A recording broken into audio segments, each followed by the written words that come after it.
Hey guys, today we are going to introduce you guys to my channel and get to know me a little bit better.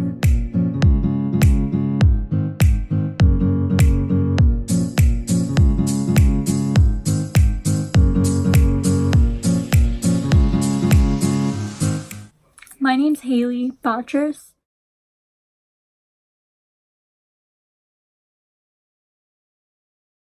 When I was 3 years old, I was diagnosed with a generalized anxiety disorder.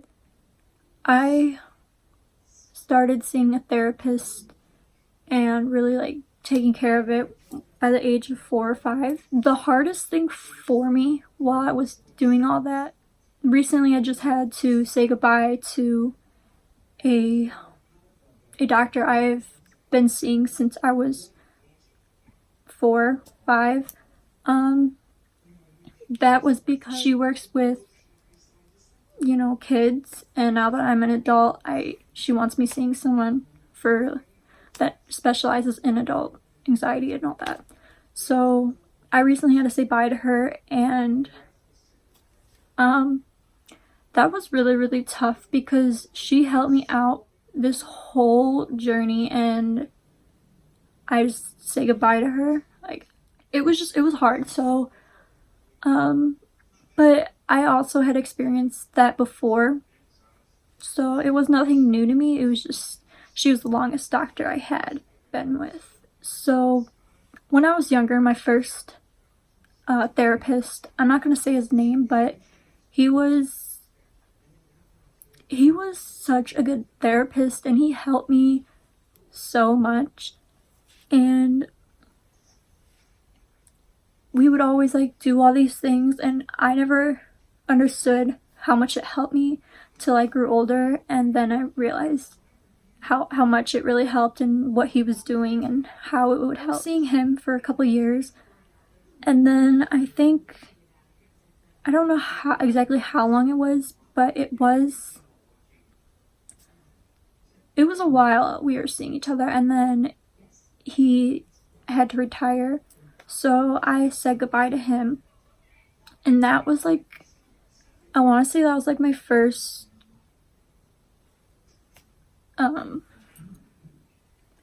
pain of saying goodbye to someone, because I never saw him again. I don't know how he's doing. I don't know where he is right now, and if I could see him, I would thank him and tell him how much it really meant to me and how I developed knowing how it would help. But then I went along and saw 2 more doctors, 2 more therapists, and I had to say a goodbye again. So now I'm on my 3rd therapist, and it's going good. It's great. She's helping me. I don't think I'll have to say goodbye to her anytime soon, so I'm gonna continue to see her. But yeah, that was always a pain in the butt, going through all that.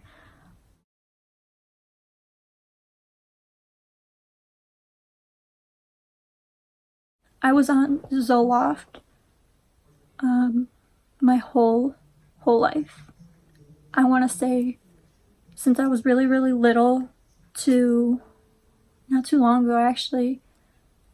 I think I was a junior in high school, so it was almost 2 years ago, and I had to make a switch. So I think I don't know exactly what medicine I went to, but I went to another one, and that whole switch of getting a little bit of doses and then completely being off of it and then going to the new one, that was one of the hardest things I've had to do with my whole anxiety and depression. It was just so much irritability. I was so irritable. I was so sad and then happy and then sad. There were so many mood changes and all that, and it was terrible. I want to say I lost, I don't even know how many friends, but I lost a lot of friends because of it. Nobody really understood what I was going through, and I was always too scared to exactly tell them, it's not my fault, because I never wanted the blame to be on an excuse or anything like that. So I had that going on, now I'm on Lexapro, and it's been going good. I think it's been helping me a lot. But there's also something else I noticed. I also have ADHD, so I am also on Focalin, and I feel like when Focalin starts to kick in, it boosts my mood, and I'm happy for like a good 5-10 minutes. And that's probably like the best part of all my days, is just like that little boost of happiness. And so I had that, and that all worked good for me. So the next thing I want to talk about is depression. 7th grade, I was diagnosed with depression after I lost a really, really important person in my life, and that person was my grandpa. He like, I want to say he was like a dad to me. He taught me everything in life, and when he passed away, there's like this hole in my heart that will never get filled again. So that's when I first got diagnosed with depression. A lot of things helped. I found ways to help myself too. I also have a picture of him right above my bed. So it's not like I'm saying goodbye fully. It's that I'm saying I'll see you later, you know?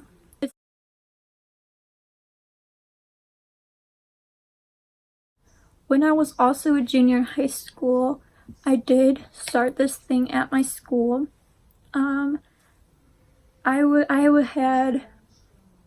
She was more of like a friend.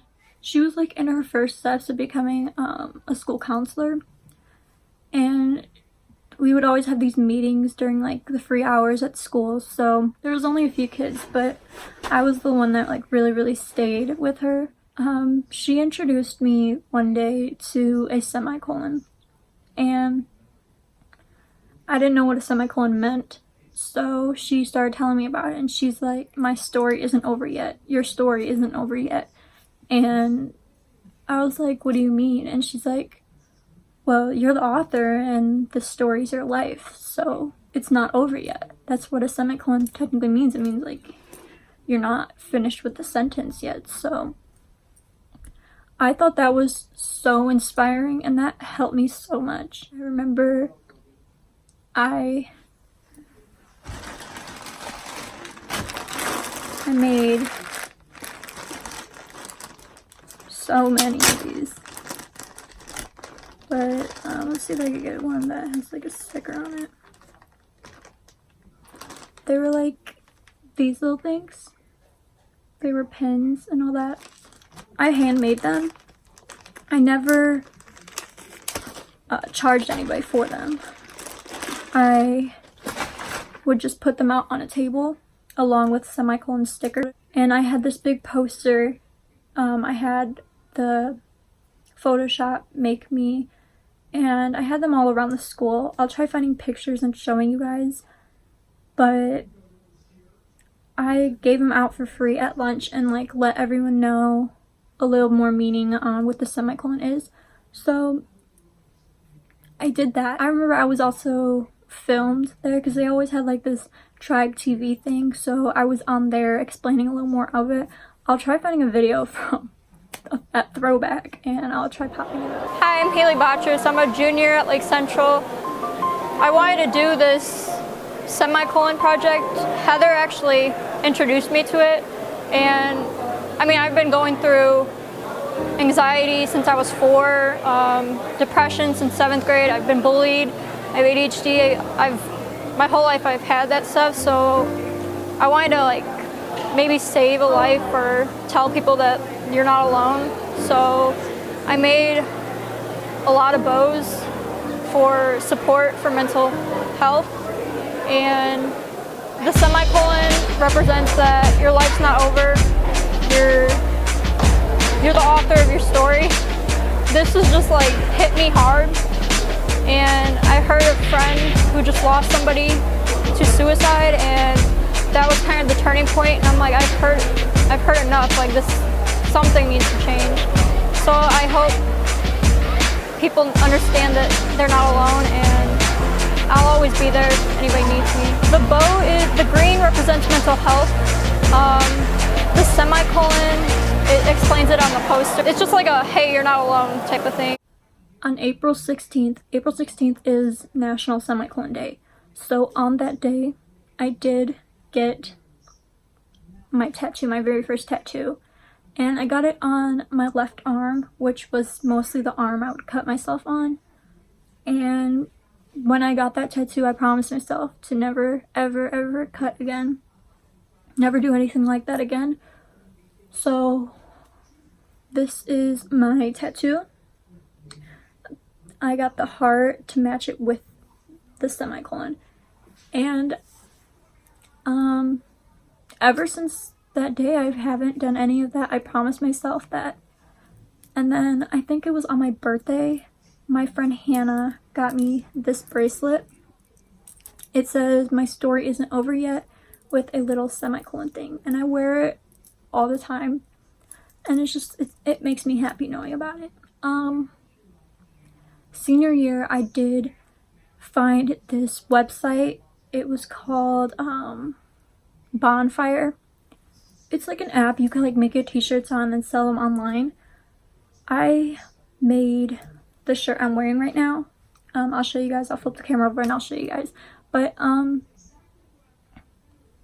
made the design and I sold a couple about I don't know how much, but all the money I made from it I donated to charity. So it is, I never kept any of the money. I kept it, I put it in charity. So I'll show you guys the shirt. Guys, I think I'm going to make another one, not the same one. When I made this sweatshirt, I did in fact make a t-shirt and a long sleeved and a hoodie. Right now I have the hoodie and it's so comfortable.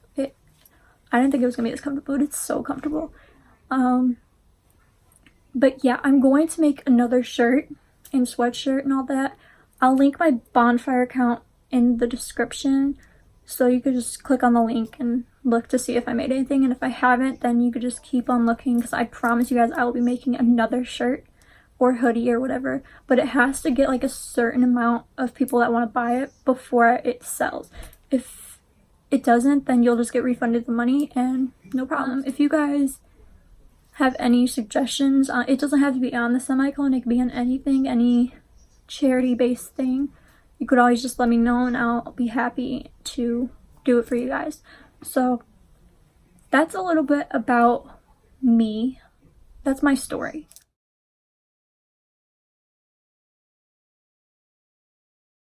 We've gotten that out of the way. I want to talk to you guys more about what my channel's going to be on. So I've been thinking it's going to be like not just this basic one thing. It's going to be a bunch of things. Like I might throw in makeup tutorials. I might throw in fashion hauls. I'm also doing like social experiments like you guys saw, and I'm also doing vlogs. So if you guys have anything else you guys want me to do, I know people are suggesting Q&A. I can always do that, but at the same time I don't really have that much of a fan base to do all that. But if you guys still want that, I can still do that. But yeah guys, this is my channel. At the end of every video I'll say stay crazy, because everybody, like when I was younger, everybody referred to me as a crazy person, so I'm just like embracing that now. So make sure you guys like, subscribe, and comment what you thought about this video. If you guys have any similar stories, let me know. I love reading them. I will get back with you guys in a little bit. Bye. Oh, wait. Stay crazy. Bye, guys.